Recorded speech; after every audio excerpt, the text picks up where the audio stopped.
गहरे जंगल में रात हो चुकी थी। हल्की धुंध पूरे माहौल को और भी रहस्यमयी बना रही थी। आरव, मारियो, डॉ, मोरेनो और तूफान सावधानी से आगे बढ़ रहे थे। उनके सामने वह विशाल पत्थर पड़ा था, जिस पर रहस्यमयी चिन्ह खुदे हुए थे। रहस्यमयी पत्थर। आरव धीरे से पत्थर को छूता है और एक ठंडी लहर उसके हाथों से होकर गुजरती है। आरव हैरानी से, यह पत्थर, यह साधारण नहीं है, मोरेनो। यह किसी प्राचीन सभ्यता का हिस्सा हो सकता है। हमें इसे ध्यान से देखना होगा। अचानक पत्थर के चिन्ह हल्की नीली रोशनी से चमकने लगते हैं। मारियो पीछे हट जाता है। मारियो डरकर, ये क्या हो रहा है? तूफान गंभीर स्वर में, जंगल हमें देख रहा है, हमें परख रहा है।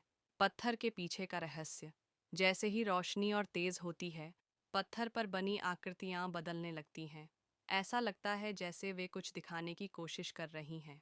डॉ मोरेनो नोट्स लेते हुए, ये चित्र, ये किसी अनुष्ठान का हिस्सा लगते हैं। शायद ये कोई गुप्त संदेश है। आरव टॉर्च की रोशनी फेंकते हुए, देखो, यहाँ कुछ लिखा हुआ है। पत्थर पर एक प्राचीन भाषा में कुछ उकेरा हुआ था। तूफान उसे गौर से देखता है और उसकी आंखों में चिंता उभर आती है। तूफान धीमे स्वर में, यह एक चेतावनी है।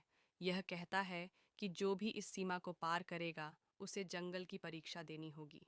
रहस्यमयी आवाजें। अचानक जंगल में कहीं से फुसफुसाहट जैसी आवाजें आने लगती हैं। ऐसा लगता है जैसे कोई उन्हें देख रहा हो। आरव जल्दी से चारों ओर नजर दौड़ाता है, लेकिन अंधेरे में कुछ भी साफ दिखाई नहीं देता। मारियो घबराकर, यह आवाजें कहाँ से आ रही हैं? डॉक्टर मोरेनो, यह हवा की आवाज भी हो सकती है, या शायद। तभी एक शाखा चरमराती है और एक परछाई तेजी से उनके पास से गुजरती है। पूरी टीम अलर्ट हो जाती है। आरव कड़े स्वर में, जो भी हो, हमें डरना नहीं चाहिए। हम यहाँ जंगल के इस रहस्य को सुलझाने आए हैं और हम पीछे नहीं हटेंगे। रहस्यमयी निशान और आगे का रास्ता। डॉ मोरेनो पत्थर पर बने चिन्हों को ध्यान से देखती हैं और फिर कहती हैं, डॉ मोरेनो, मुझे लगता है कि ये चिन्ह हमें कोई रास्ता दिखा रहे हैं। शायद हमें इनका अनुसरण करना चाहिए। तूफान, अगर हम आगे बढ़े तो हमें जंगल की परीक्षा के लिए तैयार रहना होगा।